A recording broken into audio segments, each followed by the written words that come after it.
In the weeks following the firing on Fort Sumter in April 1861, that began the American Civil War, both North and South resounded to the music of marching bands and the tramp of feet, as everyone flocked to the colors, convinced it was a lifetime's opportunity not to be missed.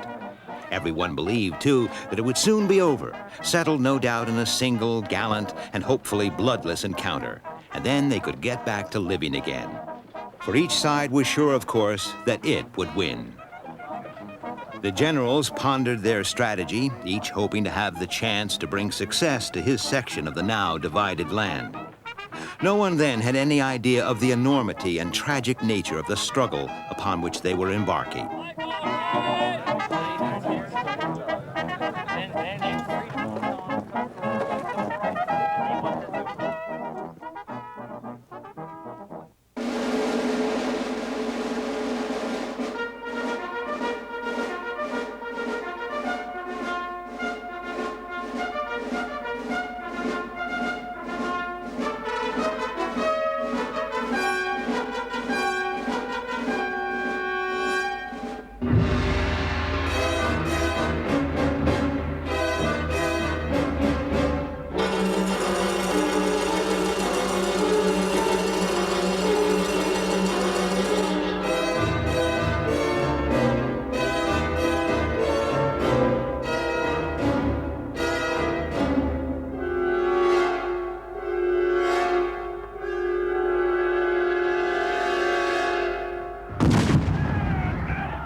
The green hills of Vermont, close to the Canadian border.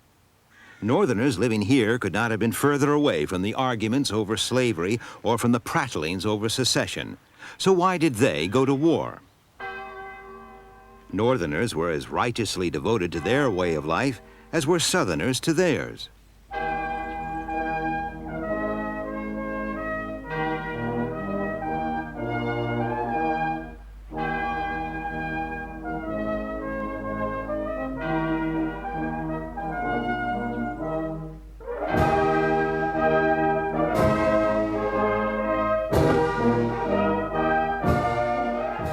Theirs was not a life, though, based on lush plantations and masses of slaves. Few in the North had any direct experience of slavery. People here favored small communities, free labor, the right to better oneself. Why then should they support a military struggle to coerce back into the Union rebel states which had been a thorn in their flesh for many years? Why did they rush now to take up arms against the slave South when they had for so long been reluctant to translate their disapproval into direct action against it? Southerners grossly underestimated the devotion Northerners had to their own ideas of freedom, as well as their deep pride in the Union.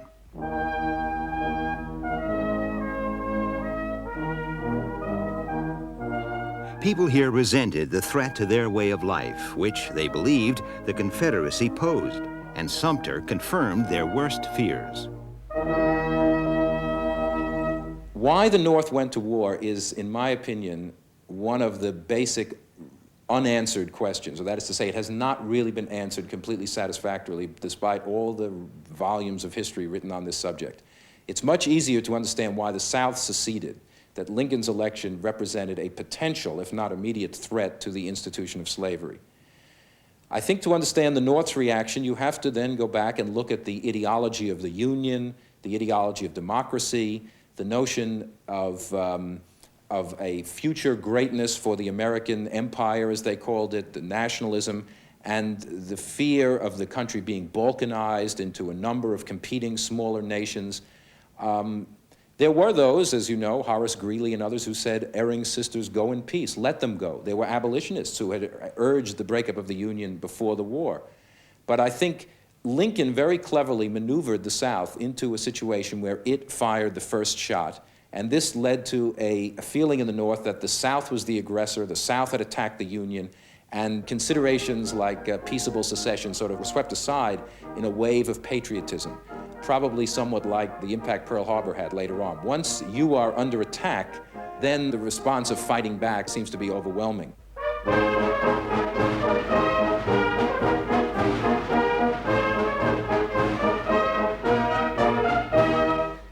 Within the day of Sumter's surrender, Lincoln summoned into Union service thousands of militiamen to suppress the South's rebellion. Touching and tearful farewells became the norm as Northerners answered their president's call. The sounds of recruiting rallies filled the air. "So impatient did I become for starting," said one volunteer, "that I felt like 10,000 pins were pricking me in every part of my body." The choice of color for their uniforms, rather than the prospect of terrible carnage ahead, occupied the minds of the new soldiers and their families. Lincoln's problem, though, was getting these troops into Washington. Rumors were rife of a coup attempt against him. Here you have this new president, a minority president, just come to Washington in a difficult time, and he's fully aware that the United States regulars number no more than 14,000. And of course, most of them are not in the East, they're out West, defending us, in quotation, against the Native Americans or Indians. So he arrives in Washington, he has 653 men to protect the district, and he wants to get Northern troops into Washington as quickly as possible. But when the first troops try to make the change from stations, in those days we didn't have monopolies, and so therefore you had to get off of one train station and then you had to get yourself somehow 3 miles to another train station.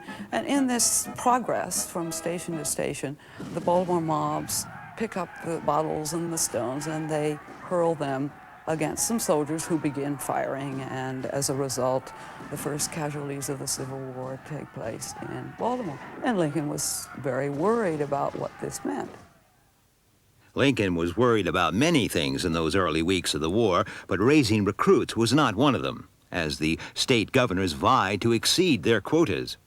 More men offered their services than the authorities could easily handle, let alone equip and uniform. Patriotism quickly became the mood in the North, as it had been in the South for many months.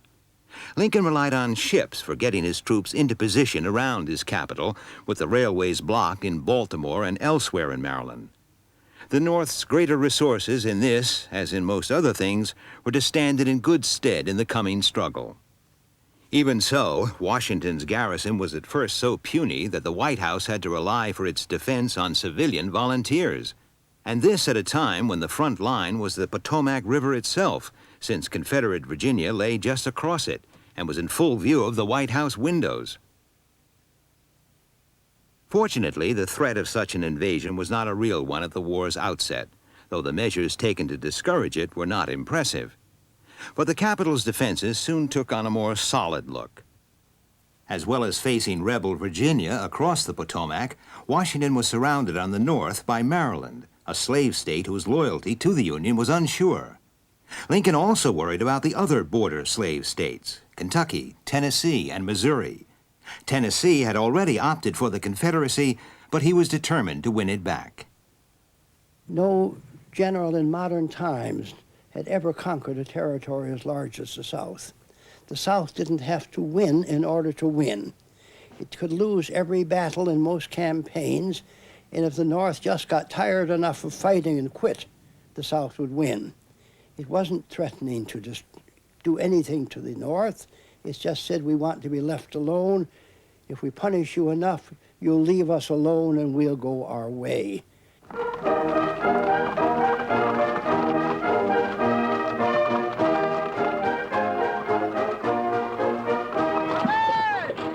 The North intended not to leave the Southerners alone, but to bring them to their senses by depriving them of outside help and by impressing them with the Union's resolve to end their rebellion.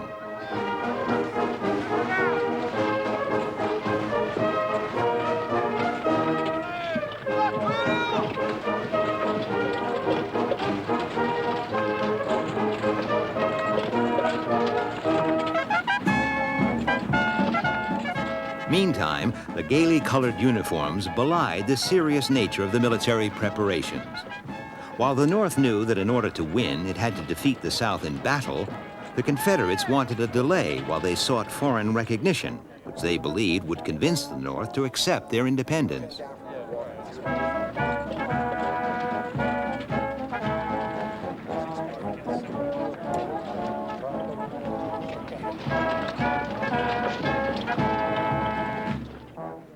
Washington was soon surrounded by tents. Unlike the South, equipment was never to be a problem for the North. Its greater resources and easier access to foreign suppliers gave it an edge from the start. The North, too, had almost a 4-to-1 advantage in white manpower.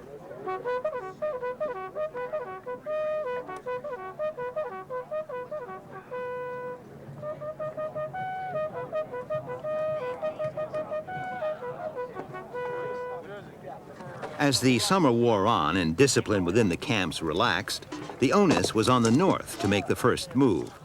The problem was that life under canvas was beginning to take on a separate existence. Food was always in good supply on the northern side, though the diet of fatty bacon and hardtack became fairly boring. The Confederate soldiers, on the other hand, often went short.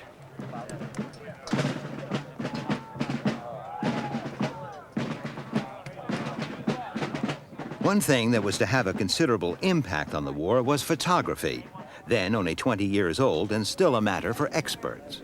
There was one basic process used worldwide, and that was called the wet plate process. It gets its name because the glass plate negative actually had to be damp in order to be light sensitive. So the photographer had to actually have a darkroom wagon with him on the spot. He had to make the negative, expose it, and develop it all within about 10 minutes before that plate dried. Now, it's a very, very cumbersome process, but there is absolutely nothing primitive about the results. The photographs, in fact, are superior to a lot of what is taken today. You had two main popular forms that Civil War photographs came in. Probably the most popular of all, and this was for studio portraiture, was the carte de visite. It's a French word. It means visiting card. These became popular in the United States in 1860, and they very quickly attracted a great deal of attention. They were relatively inexpensive. They could be mass-produced. They were very convenient to send through the mails. And in 1861, when the soldiers go off to war, more had their portraits taken as carte de visites than any other form. And very quickly, people realized that these things would fit very nicely in albums, so you had a sub-industry created, and that is the carte de visite albums, and you'd have pictures of your Uncle Harry and your grandfather, and also your uncle who was in the service. And the photographs were very, very important to the servicemen and to the families back home. Now, as far as field photography, battlefield photography is concerned, the stereo view was king. These three-dimensional stereo views were produced in large quantities. I would venture to say that of the actual battlefield outdoor series that were recorded, 75% were originally taken with the twin-lens stereo camera. And if you've never seen an original Civil War view in 3D, it's very dramatic. And the stereo view was for the Civil War populace what TV is for us today. Adjacent images seen through a special viewer produced a three-dimensional effect. Newspapers and magazines could not reproduce photographs then. They relied on woodcuts based on those images. But collecting such photographs became enormously popular. Sets of them were sold through print shops and photographic galleries. The most famous being Matthew Brady's in New York, who was responsible for many of the more important Civil War photographs.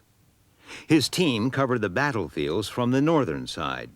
By the time of the Civil War, some 3,000 photographers were making a living in the United States. One of the first things soldiers did on joining up was to have their photographs taken for friends and family at home. The most moving photos are those, I think, of the young men going off to war, particularly in 1861, when no one had any idea of what this experience was going to be like, and they all expected a summer's lark.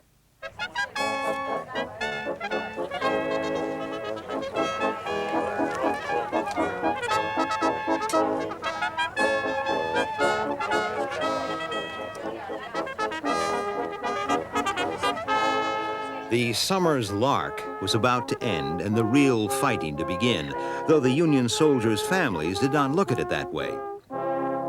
They expected the coming battle to be a bit of a lark, too, and stayed on to watch. Many of the men had only volunteered for 3 months and wanted some action before returning home. Indeed, had expected the war won by now.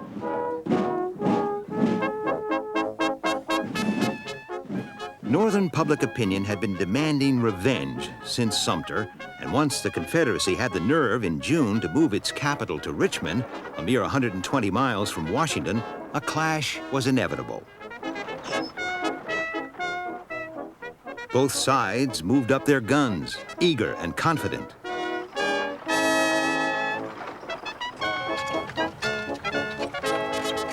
The cream of Washington society rode out as if for a picnic to see the rebels get whipped. Ordinary folk came too, convinced it was an opportunity of a lifetime. Some brought their black servants. No one was barred. All believed the war would be won by nightfall.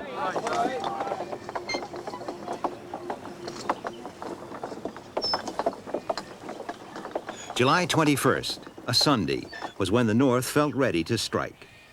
Ground sheets in hand, the crowds hurried for the best view. Generals' wives, congressmen, even a member of Lincoln's cabinet. Manassas, 25 miles south of Washington, was the place chosen for the first battle.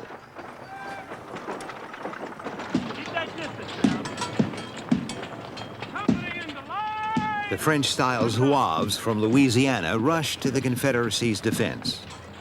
The North's move had hardly been concealed. They had taken 3 days to get into position. Any hope of surprise was lost.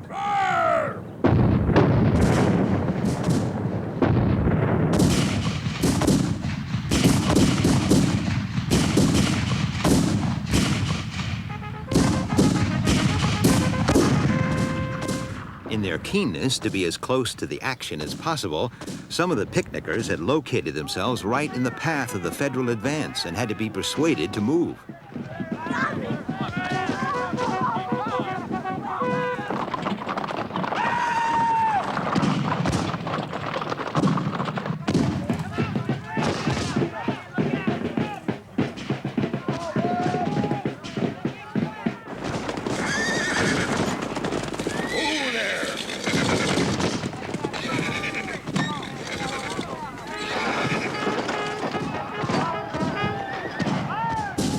For most taking part, it was their first battle.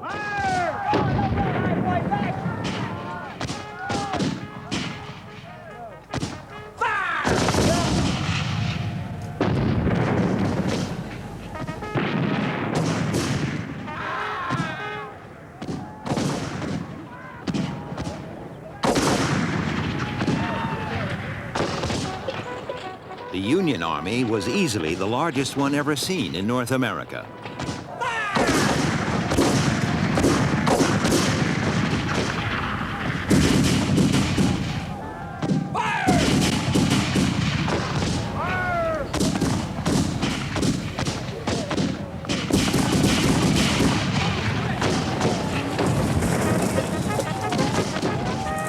Outnumbered, the Confederates were pushed back. Casualties were heavy on both sides, partly because the soldiers were inexperienced. The intense July heat did not help either. 22,000 Confederates were opposing 35,000 Union troops, twice as many as George Washington had led against the British at Yorktown during the War of Independence. The rifles the infantrymen had were much more accurate and could be reloaded much more quickly than the muskets of old, hence the greater casualties.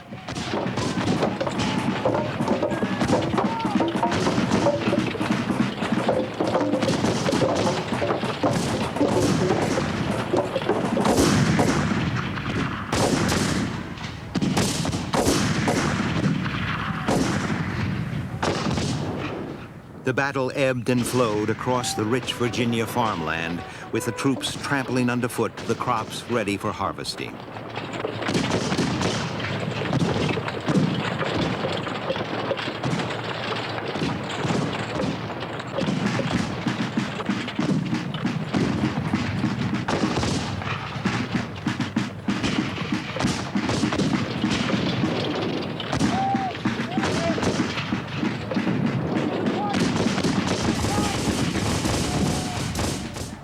Few generals on either side at this stage of the war realized the enormous impact the new rifle would make.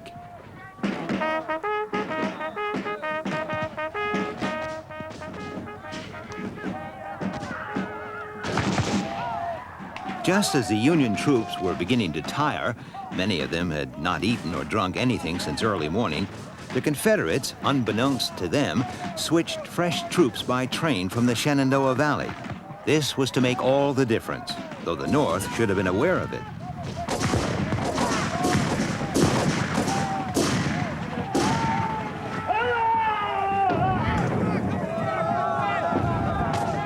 The many colored uniforms on both sides led to tragic confusion when, at a critical moment in the battle, some Northerners fired on their own men dressed in gray. Thereafter, blue became the standard Union color.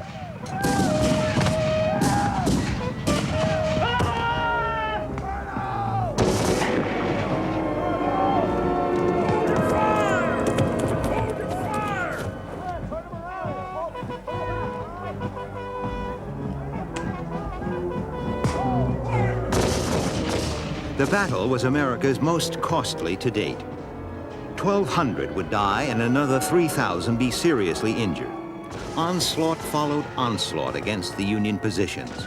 For the first time, Northerners were experiencing the rebel yell, a high-pitched wailing scream delivered on the run. Said a Federal soldier, "There is nothing like it this side of hell."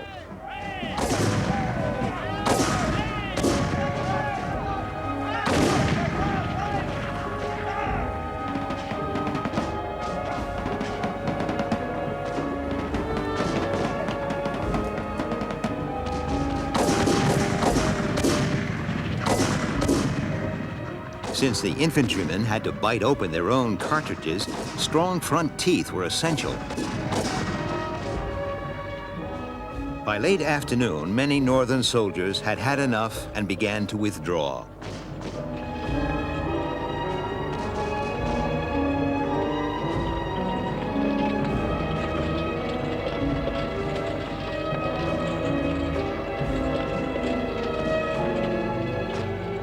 Sensing victory, the Confederates pressed home their advantage, and soon the Federal retreat became a rout.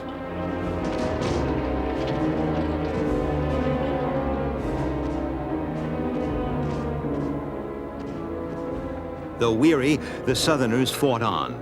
The roads back to Washington became cluttered with fleeing civilians as well as panic-stricken troops.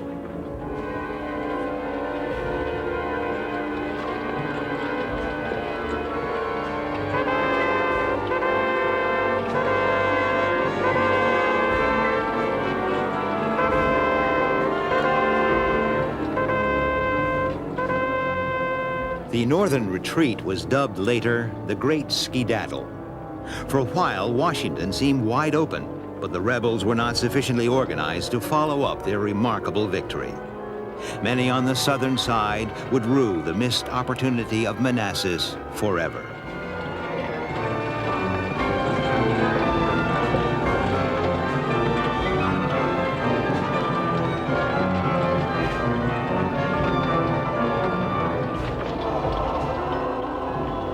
For the North, Manassas was a harsh awakening.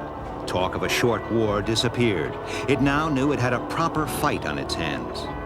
For the South, a breathing space had been achieved in which to seek foreign recognition through the playing of the Cotton card.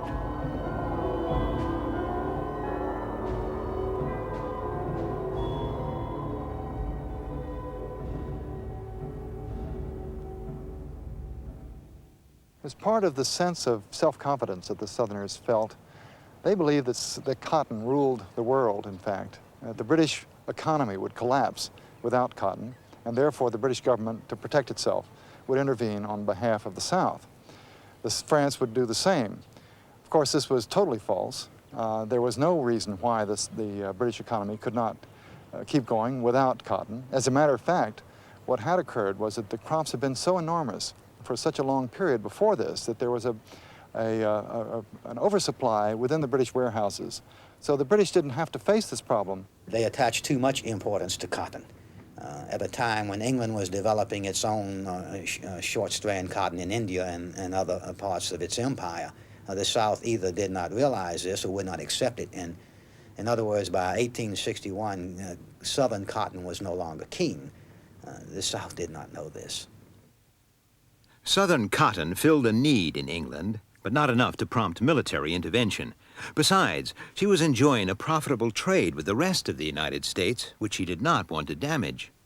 At each point that the English were tempted, especially in view of the fact that it appeared that the North was losing, they drew back.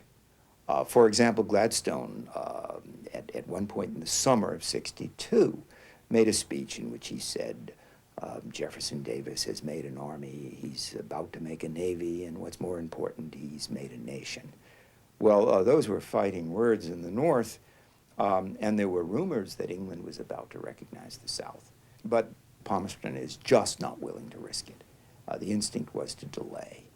And my feeling is, unless Northern armies were fairly decisively beaten, there was no one with a sufficiently strong vested interest to intervene. It was on the high seas where Britain and the North almost came to blows over the Union's efforts to deny the South foreign supplies. No matter how hard the Northern sailors tried, the blockade was never wholly effective. During the first year of the war, 9 in 10 Southern boats got through. While the Union crews got bored watching the entrances to Confederate harbors, the captains of the blockade runners, many of them British, got rich trading in luxuries that commanded premium prices in the South. To make the blockade stick, the North expanded its navy and sought safe havens along the Confederate coastline as supply bases for its gunboats mounting guard. In this way, they would not need to return home so often for refueling.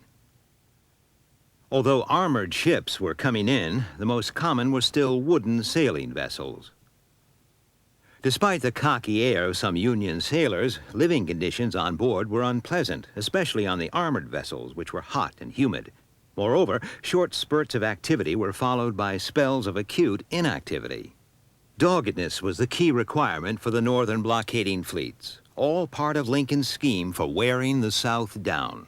There are those historians, for example, who suggest that the South should have concentrated more on raising or breaking the blockade. I don't think that this is true. I think that using the naval vessels for defensive purposes was exactly the way they should have been used. And keep in mind that most of the major ports within the South remained open until close to the end. I'm speaking in terms of Wilmington, of Charleston, and Savannah, and Mobile, and Galveston, Texas. And in all of these but Galveston, Texas, they had significant naval forces that contributed to the defense of those harbors. The only vessels that they actually had at the beginning of the war were a few steamboats, a few vessels that could be converted into warships. So they had to initiate a shipbuilding program to build warships, which they did. Ultimately, they built or converted over 100 warships. But the boat that was going to make the difference in the naval war was the ironclad, and in this, the North was to have the edge. Called monitors, they were among the most bizarre sights of the age. A tin can on a shingle was how one contemporary derided them. The precursors of these had first appeared during the Crimean War some years before. Their significant feature was armor plating. The French had set the pace in their development, with the British some way behind, and the United States nowhere. Now the conflict between North and South was to become a test bed for this revolution in naval warfare. The South was off the mark first when they modified a wooden hulk named the Merrimac, which caused havoc among the blockading fleet near Norfolk, Virginia in early March 1862. By coincidence, the North's first Monitor reached the scene the very next day, and the first clash between ironclads began. For 4 hours, the two latter-day sea monsters threw everything at each other in one of the most unusual maritime combats ever witnessed. But the shots simply bounced off each other's armor plating like peas from a pop gun, as one observer wrote. Since action photography had not been developed then, painters and engravers had a field day, as indeed they did at every major Civil War engagement. It was not just the Atlantic coastline that saw such clashes. By far, the most important took place on the rivers of the West, particularly the Mississippi and its tributaries. Here, New Orleans is falling to Northern gunships. Coupled with the capture of Fort Henry on the Tennessee River earlier in the spring, the Union plan to drive the rebels from the Mississippi Valley had begun well. Taking the Confederate fort here at nearby Donelson on the Cumberland River was more difficult. It was better sighted on higher ground, and its guns wrought havoc for a while on the Union fleet steaming against it. But the Northern troops, commanded by a certain Ulysses S. Grant, who had come overland from Fort Henry, surrounded it and compelled its surrender. When the local Southern general asked for terms, Grant replied, "Nothing except unconditional surrender can be accepted." The victor instantly acquired the nickname Unconditional Surrender Grant. The loss of New Orleans, the South's largest city that controlled the mouth of the Mississippi, was a bitter blow, but the capture of the twin forts of Henry and Donelson opened the door to an invasion of the Confederacy's heartland. It set the tone for what was going to happen in the West. It marked the emergence of Grant and incidentally of Bedford Forrest, and it was the South's last chance to get Kentucky, which was very important. Lincoln himself said, "I hope God is on my side, but I must have Kentucky."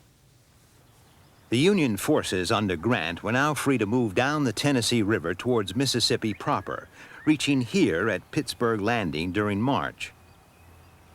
Confident they had the Confederates on the run, they did not bother to dig themselves any defenses. But the rebels planned a counterattack at a little-used Methodist meeting place near the river called Shiloh. The Battle of Shiloh started on the morning of April the 6th, 1862, about 2.5 miles to the southwest of here. Confederates attacking the Union forces and forcing them in this direction. During the morning, the battle went the way the Confederates wanted it to. They continually pushed the Union forces back.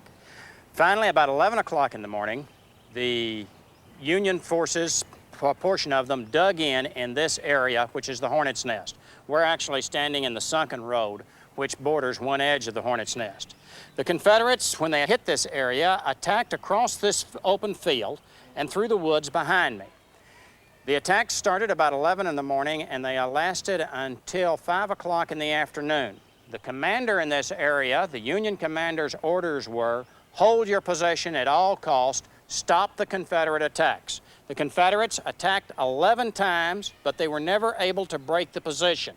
They finally brought up a battery of artillery, which started bombarding this area, pinning the Union forces down. This allowed the Confederates to move around them and surround them. However, the Union troops had done their job. Grant was able to build a defensive line back at Pittsburgh Landing, 2 miles to the northeast of us, and stopped the Confederate advance on the 6th, and on the morning of April the 7th, reinforced by Buell's Army of the Ohio, he moved out, forcing the Confederates to withdraw back toward Corinth. Such was the ferocity of this battle that more men died than in all the previous wars in which America had been involved. It had an enormous impact.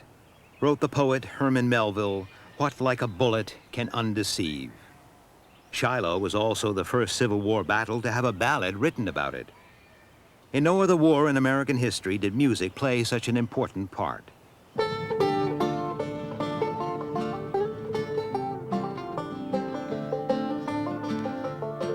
Come all you valiant soldiers, a story I will tell about the bloody battle that was fought on Shiloh Hill. It was an awful struggle and will cause your blood to chill. It was the famous battle that was fought on Shiloh Hill.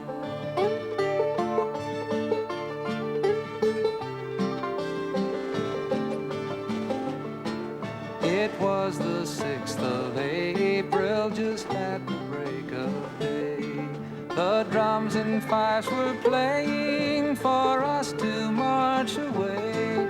About the hour of sunrise, the battle it began, and before the day had vanished, we fought them hand to hand.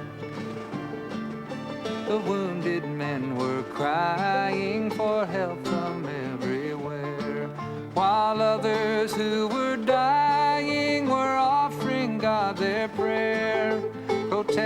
my wife and children, if it is thy holy will. Oh, such were the prayers I heard that night on Shiloh Hill.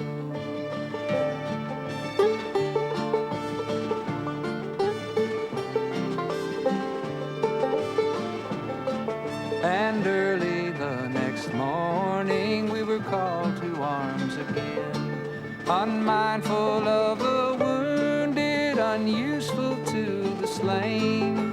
The struggle was renewed and 10,000 men were killed. This was the second conflict of the famous Shiloh Hill.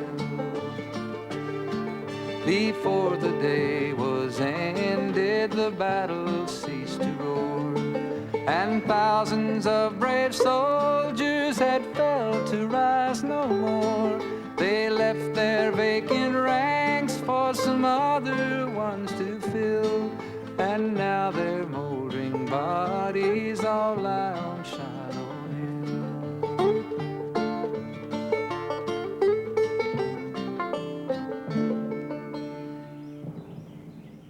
Shiloh was a bloodbath. Shiloh was an incredible battle. There's never been any wildest dreams by anyone that there could be anything like that. Shiloh was like Waterloo, and it came out of nowhere. It was just all of a sudden, there's a huge battle. Before that, there'd been Bull Run and Wilson's Creek, but they were skirmishes compared to Shiloh.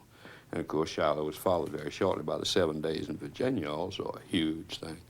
And the realization that they had stepped into this buzzsaw must have been a terrible shock to everyone, soldiers and civilians alike. The losses were huge, of course, and they realized, and both sides had to say, oh my God, what are we in for? But both were determined to go on with it. It wasn't a question of stopping. It was a question of realizing how much blood was going to be shed. On the eve of Shiloh, there was a Confederate congressman who offered to mop up with a handkerchief all the blood that was going to be shed in the whole war. He didn't think it would come to fighting. It was also a common opinion that one Southerner could whip 10 Yankee hirelings. That was corrected at Shiloh, too, if it hadn't already been corrected at Donelson. Virginia's Shenandoah Valley, scene of bitter Union upsets. Despite successes elsewhere, the North was doing disastrously here in the East. The Southern armies relied for their food on this rich valley near the Appalachian Mountains. The breadbasket of the Confederacy is how some described it. The Union was determined to deny that succor to the rebels. But although outnumbering them by more than 4 to 1, its attempts to do so were thwarted, and the federal capital, a mere 60 or so miles away, was on occasion threatened. Barely 3 months after Manassas, the North had suffered another humiliation at a place called Ball's Bluff, just across the Potomac above Washington. The fiasco seemed to suggest that the Union troops, in the East at least, were still not quite ready. That winter, the Army sat it out around Washington. The popular song then on both sides was All Quiet Along the Potomac, the words by a Northern woman and the music by a Southern man. During the lull, the camp photographers went to work.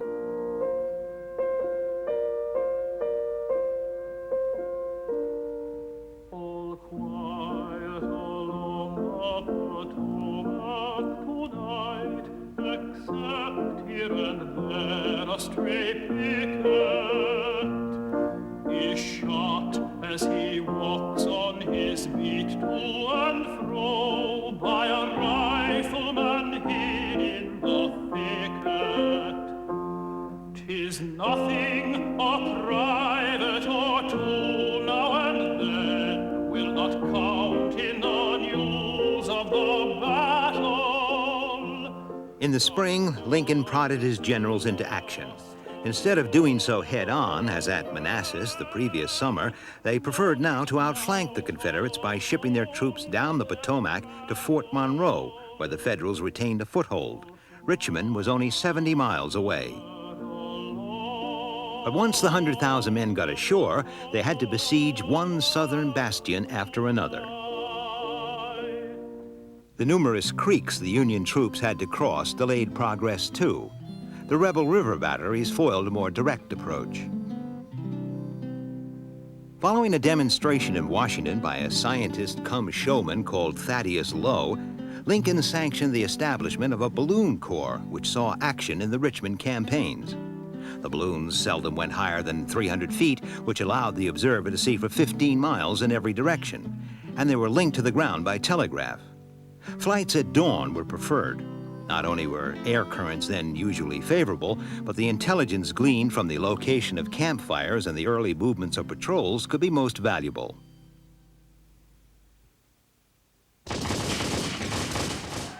After bitter fighting, the Union forces by mid-May had pushed to within 5 miles of the Confederate capital.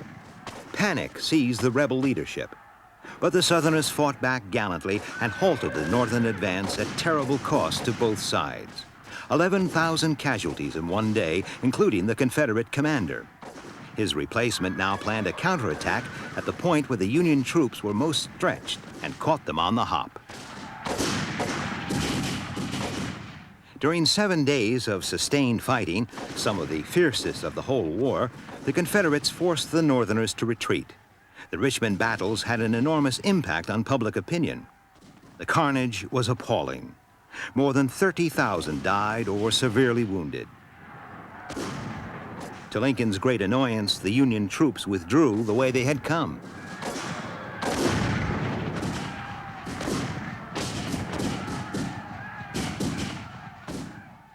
The victor was a certain Robert E. Lee, who had been the rebel replacement.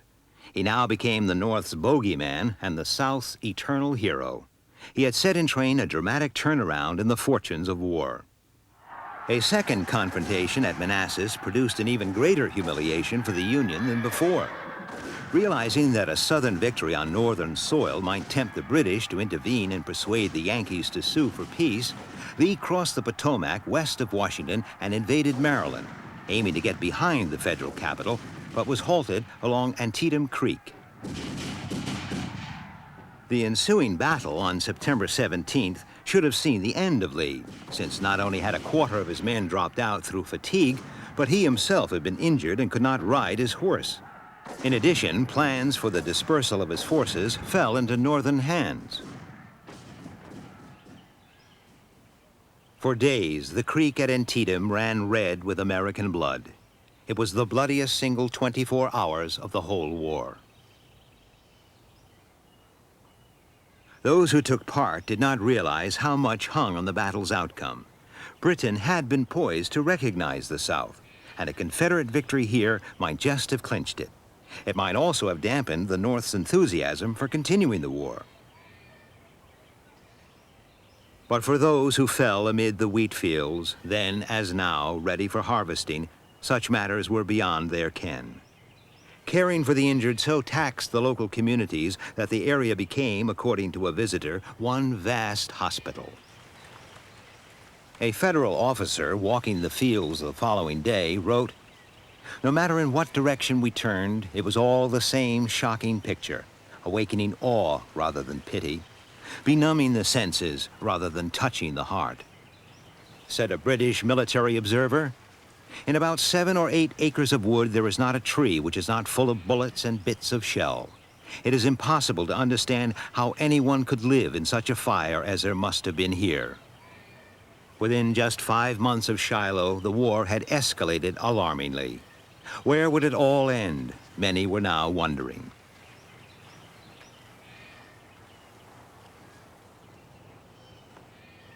Some of the bitterest fighting occurred along an ancient sunken road. Immortalized in this painting by a survivor of the battle, James Hope from Vermont. It has, perhaps inevitably, been known ever since as Bloody Lane.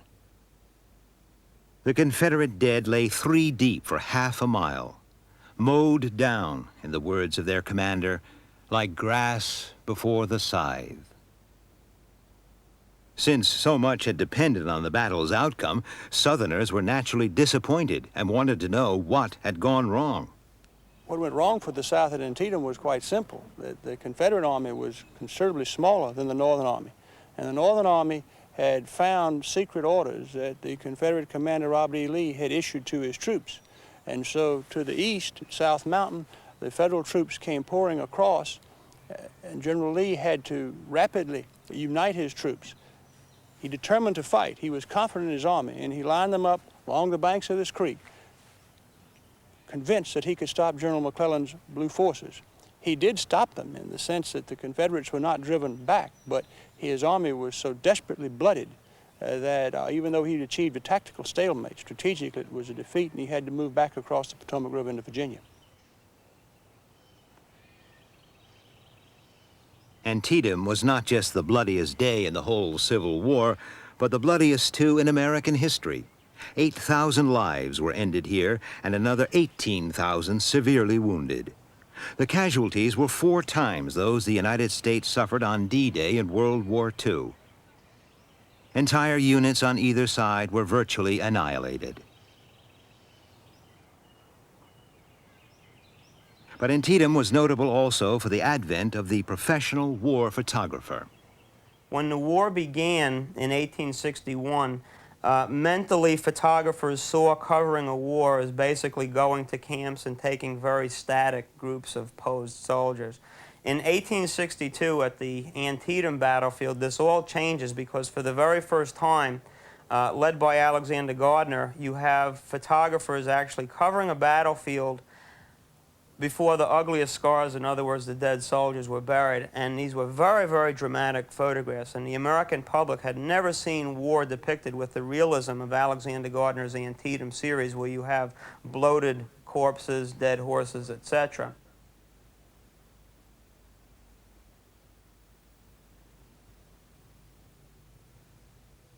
This series created such a stir that it was given more media attention than any other series before or after Antietam.